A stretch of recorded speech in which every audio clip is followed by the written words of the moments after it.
اللہ تعالیٰ کی نعمت کا اگر شکر ادا کیا جائے تو پھر نعمت کو بڑھا دیتی ہے. لئن شکرتم لازیدنکم، اگر میری نعمت کا شکر کرو گے تو نعمت کو بڑھا دوں گا.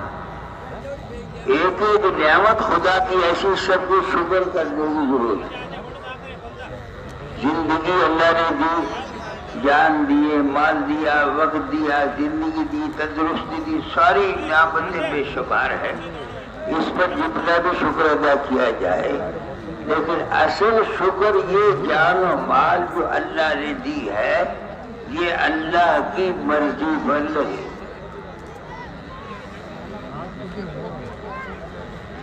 یہ جان و مال دیا اس لیے ہے تاکہ تو اللہ کو پہچان اور اللہ کے حوالے ہو، اللہ کی بتائی مرضی پر چل.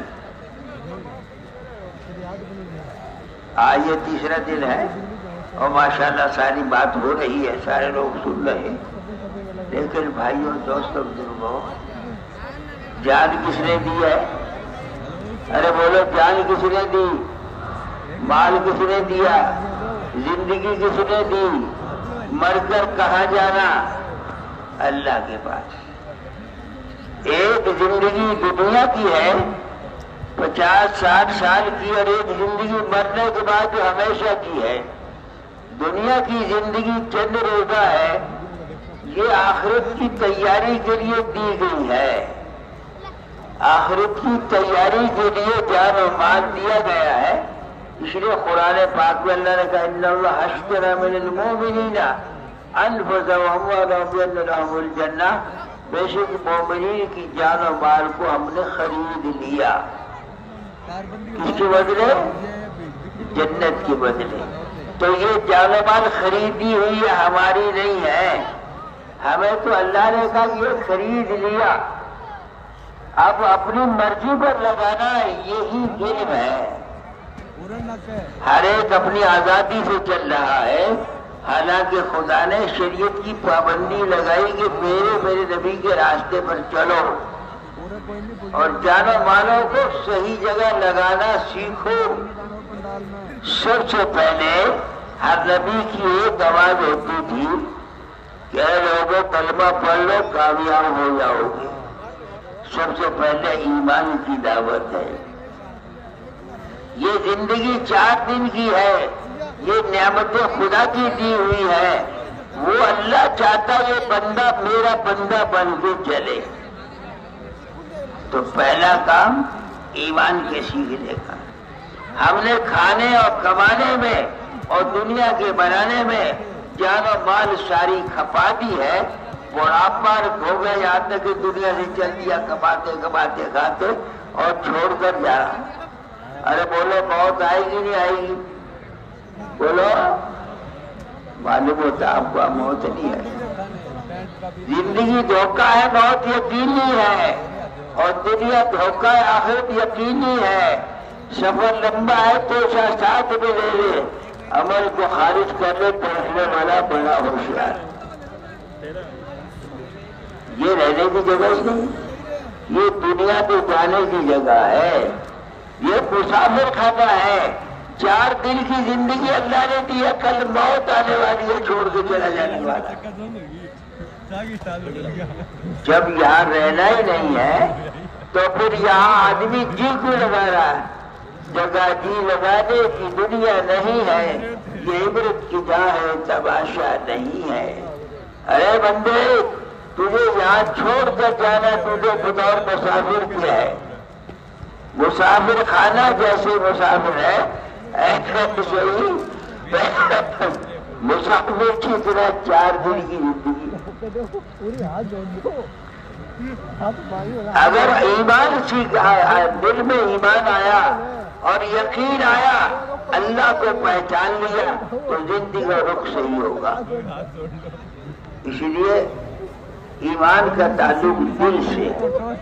سب سے پہلے دل کے سدھار کی محنت. اس دل میں اللہ اتر جائے، اس دل میں آخرت اتر جائے، اس دل میں موت کے بعد کتنی فکر اتر جائے، جتنے حالات جو کچھ آنے والے اگلا آدمی کے دل میں اتر جائے کہ آخرت کا مسئلہ ہے۔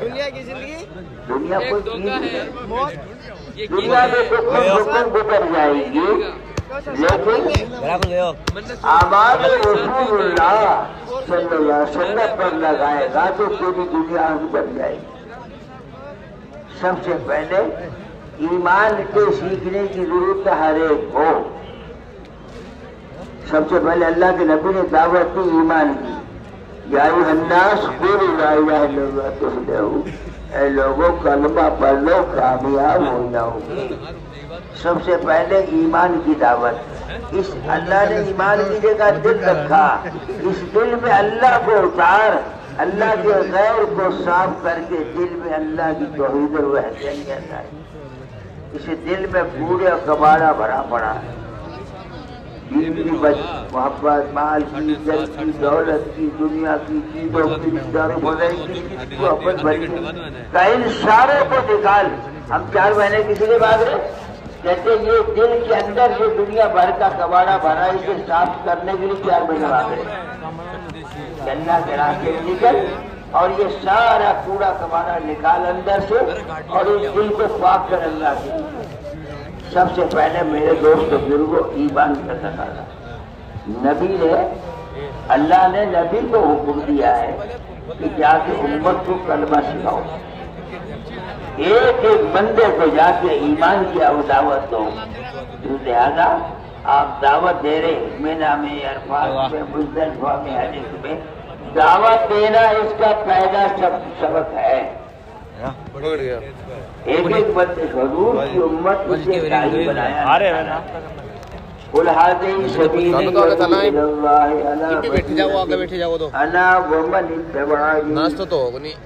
یہ میرا راستہ ہے، میں اللہ کو، اللہ کے بندوں کو اللہ کی طرف بلاتا ہوں بصیرت کے ساتھ، یقین کے ساتھ، یا بصیرت کے بڑے یقین کے ساتھ۔ حق ہے میرا راستہ، میری اتباع کرنے والوں کا راستہ۔ ہمارے دن میں اپنا ایمان کا سیکھنا اور ایمان کی دنیا کو دعوت دینا، ایک ایک بندے نے جا کے محنت کرنا۔ آپ اندازہ لگاؤ کہ ہماری محنت کتنی ہوگی۔ مسجد میں 4 آدمی نماز پڑھے، سارا بازار بھرا پڑا، سارا محلہ بے نمازیوں کا تھوڑی تفصیل نمازی ہے۔ نماز تو ہر ایک پہ فرض ہے، لیکن اس پہ کیوں ہے؟ اس لیے تو دنیا کا غلبہ ہے اور دنیا کا یقین ہے کہ اس سے کام بنے گے۔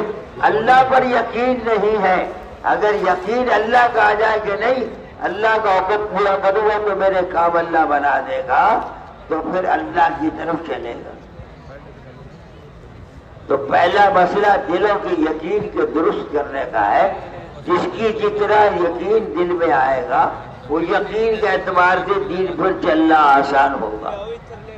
ہم نے جان و مال دنیا کے کمانے میں لگائی ہے اور ملکوں میں سفر کر رہے ہیں، بس کہ دبئی اور کویت سعودی اور پتہ نہیں کہاں جا رہے، کمائی کا نظارہ کہتے پیٹ پالوں ٹاور پالوں۔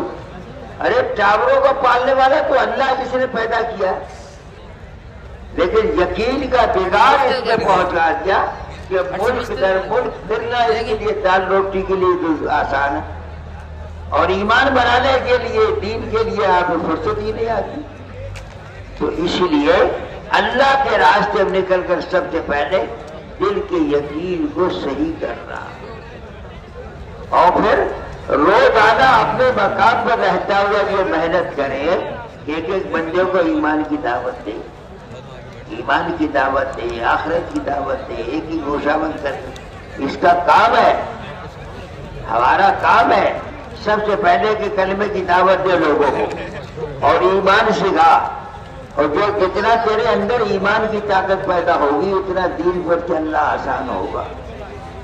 اب ہر آدمی سوچتا ہے کہ پیسہ ہوگا تو کام بنیں گے، پیسے سے کام نہیں بنتے، کام بنانے والا اللہ ہے۔ یہ جان و مال اللہ نے اس لیے دی ہے کہ اس جان و مال کے ذریعے سے اللہ کی اطاعت والی زندگی حاصل کر، اور نبی کو بھیجا کہ جا بندوں کو سکھا کلمہ. اس لیے میرے دوست اور بزرگ بھائیوں، پہلا مسئلہ ہر بندے کا اپنے دلوں کے یقین کے درست کرنے کا ہے. لہذا جان و مال لے اللہ کے راستے میں. اتنا بڑا مجمع کس لیے آیا؟ ہدایت کی طلب میں آیا. اور قرآن پاک میں ہدایت کا حکم دیا اللہ نے، اہدنا الصراط المستقیم، اہدنا الصراط المستقیم. اللہ ہمیں سیدھے راستے کی ہدایت دے.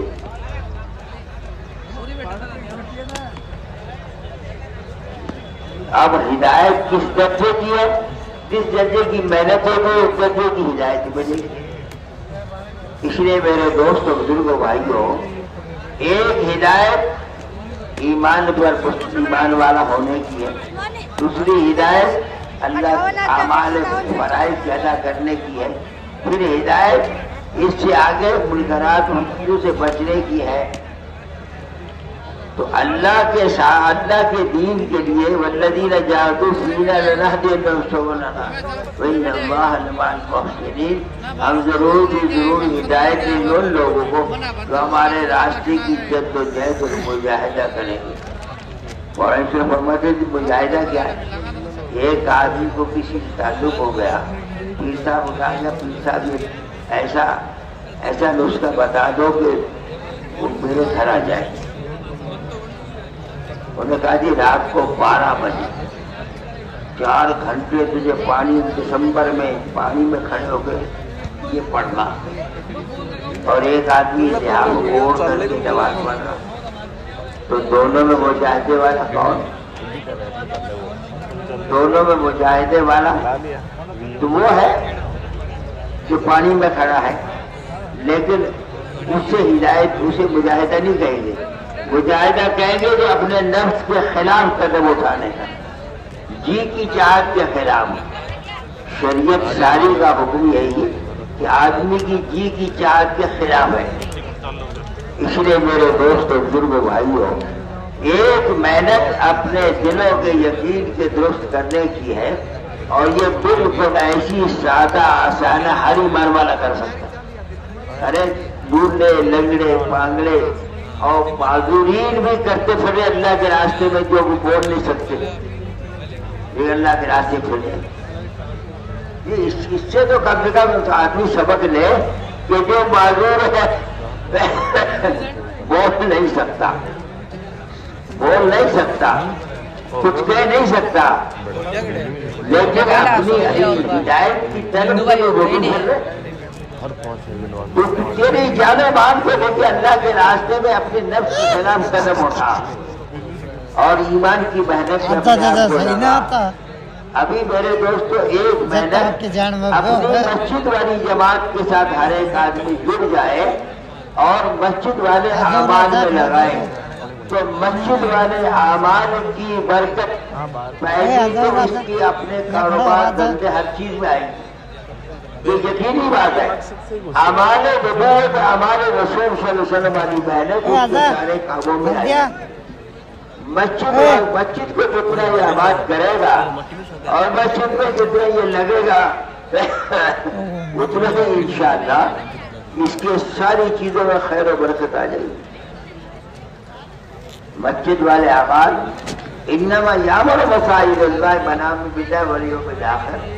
اس آیت میں قرآن نے کہا کہ بے شک مسجدوں کو وہی آباد کریں گے. تعمیر کے دو معنی، ایک معنی تعمیر دے، ایک معنی تعمیر دے کے اعمال نبوت کے ساتھ مسجد کو آباد کریں. تعلیم کے حلقے لگ رہے ہو، علم کے سیکھنا سکھانا ہو، ذکر ہو، نام عبادت ہو، اعمال کے ساتھ مسجد بھری رہے ہر وقت. جیسے مسجد نبوی 24 گھنٹے بھری ہوئی تھی، ایسے یہ مسجد 24 گھنٹے آباد رہے. اور دوسرے بارے مسجد بنانا، من بنا للہ بیتن بن اللہ بیتن فی الجنہ کما قال. اگر کوئی مسجد بنا دے تو اللہ تعالیٰ اس کے بدلے میں جنت میں اس کا گھر بنا دے گے. تو مسجد کی آبادی کی پر محنت جتنی کی جائے اتنی مسجدیں آباد ہوگی. تو مسجدوں کی آباد والے اللہ کی رحمت کو خرچیں گے. جیسے گناہوں کا نقصان ہے ایسے اللہ نے اعمال کا نفع رکھا. جیسے موسم میں سردی اور گرمی آ رکھی ہے ایسے ہی اعمال نبوت میں اللہ نے رحمت اور برکتیں رکھی ہے. اعمال نبوت میں جتنے اپنے آپ کو لگائے گا مسجد والی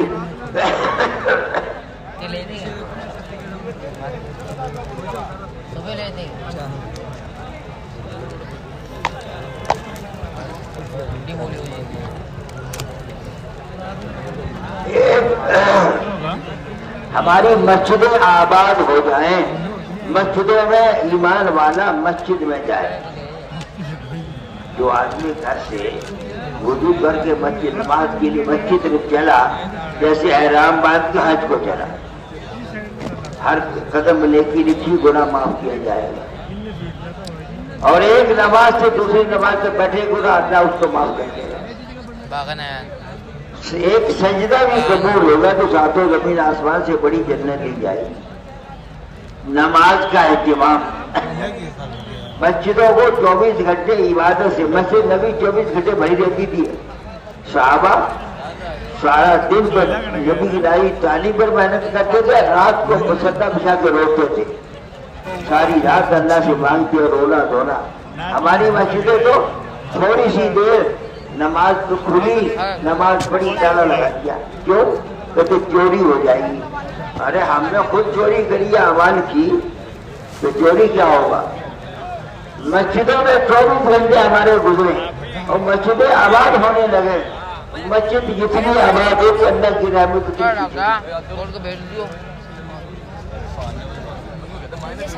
اس لیے میرے دوست اور بزرگوں بھائیوں مسجدوں کو آباد کرنے کی فکر کریں. ایک ایک ایمان والے بھی مل اور ایک ایک ایمان والے خوشامد کر کے مسجد میں لا کے کھڑا کر نماز پہ کھڑا کر اور اسے اعمال میں لگا. مسجد کے اندر حوالے نبوت قرآن کا سیکھنا نماز کا پڑھنا عبادت کرنا اعمال کا اپنے آپ کو لگانا. جتنا اعمال نبوت میں لگائے گا اتنا ہی تیری خیر و برکت زندگی میں آتی چلی جائے گی. صحابہ کو ہماری طرح کماتے تھوڑی تھے. ہم نے تو کمانا زندگی کا مشغلہ ہی کھانا اور کمانا پیٹ پالنا بچے پالنا اس میں لگا رہے ہیں. اور وہاں تو سارا سب کچھ ساروں کو بچوں کو بھی پال رہے تو اللہ کے دین کے گھروں میں لگا رہے تو اللہ کے دین کے. پکے مکان نہیں بنائے فتوحات کے دروازے کھولے تب بھی انہوں نے صرف آخرت کی تیاری میں. تو کیا میں نے کہا کھولے گا تو گویا وہ آخرت کے لیے پیدا کیے گئے. تو یہ مجمع سارا یاد ہے یعنی فیصلہ کرے زندگی کا کہ اگر مجھے مرنا ہے تو مرنے کی تیاری کرنا.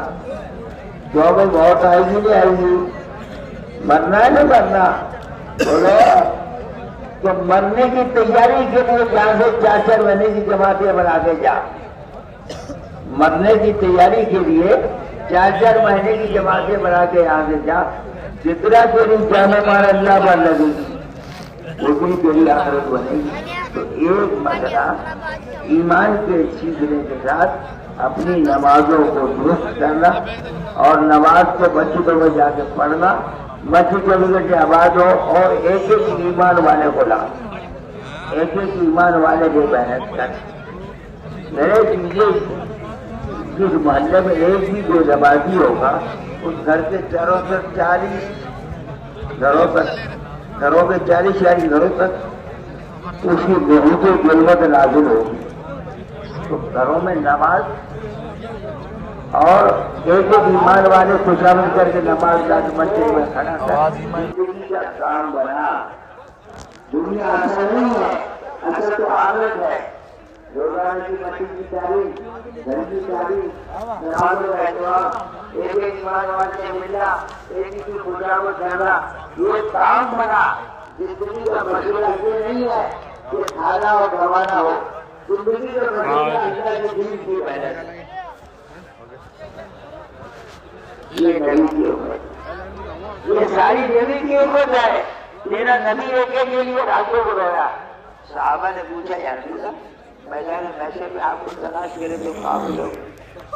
فرمایا کبھی پرسرات بعد سے باریک تلوار سے تیز 1500 برس کا راستہ ہے. میرا نبی وہاں کھڑا ہو کر رہا رب سلم رب سلم رب سلم. اے اللہ میری امت کو سلامتی سے پار اتار دے. اے اللہ میری امت کو سلامتی پار اتار. کیا فرمایا جب میزان پہ ملوں گا, جب نیکیوں پلڑا اڑنے لگے گا تو میں پلڑا جھکاؤں گا. کیا ہو جائے کوثر پہ ملوں گا کہ میں اپنے نور والے ہاتھوں جام پلانا ہوں گا. یا بارگاہ الہی میں جا میرے امتی کا حساب ہوگا وہاں ملے گا. ان 4 جگہوں سے خطا نہیں کروں گا. میرے دوستو تیرا نبی ایک ایک کی امتی کی فکر ہے. اور ایک جگہ حیات صحابہ میں جتنے سالم لکھا کہ وہاں نیک لوگ تو جنت میں چلے جائیں گے ہمارے کے ذریعے, گنہگار میرے انتظار میں بیٹھے ہوئے. ہمارا نبی آئے گا ہمیں چھڑا کے لے جائے گا. آپ روئیں گے کس کے لیے؟ شرابی یا کبابی یا جواری یا ایک ایک امتی کے لیے روئیں گے کہ اللہ جب تک میرا ایک ایک امتی جنت میں داخل ہو نہ جائے میں نہیں جاؤں گا. یہ حضور کی امت. ارے اس کے غم کو تو سینے میں لے. ہمارے اس کام سے یہ بات چاہی جا رہی کہ ہر ایمان والے کے دل میں امت کا غم آ جائے. انسانیت غم لے کر انسانوں کو بھلائی کی طرف لائے, برائی سے بچائے, عام انسانیت کے لیے خیر اور بھلائی دنیا میں زندہ ہو جائے, برائیاں دنیا سے ختم ہو جائے. برائی تو بندے کی برائی کرنے سے ہو رہی, بندے کی برائی کرنے سے ہو رہی. اس کے لیے میرے دوست اور بزرگ بھائیوں, جان اللہ نے دی ہے, مال اللہ نے دیا ہے, زندگی اللہ نے دی ہے. ارے یہ زندگی بار بار نہیں ملے گی. اس جان و مال کو اللہ پر لگا.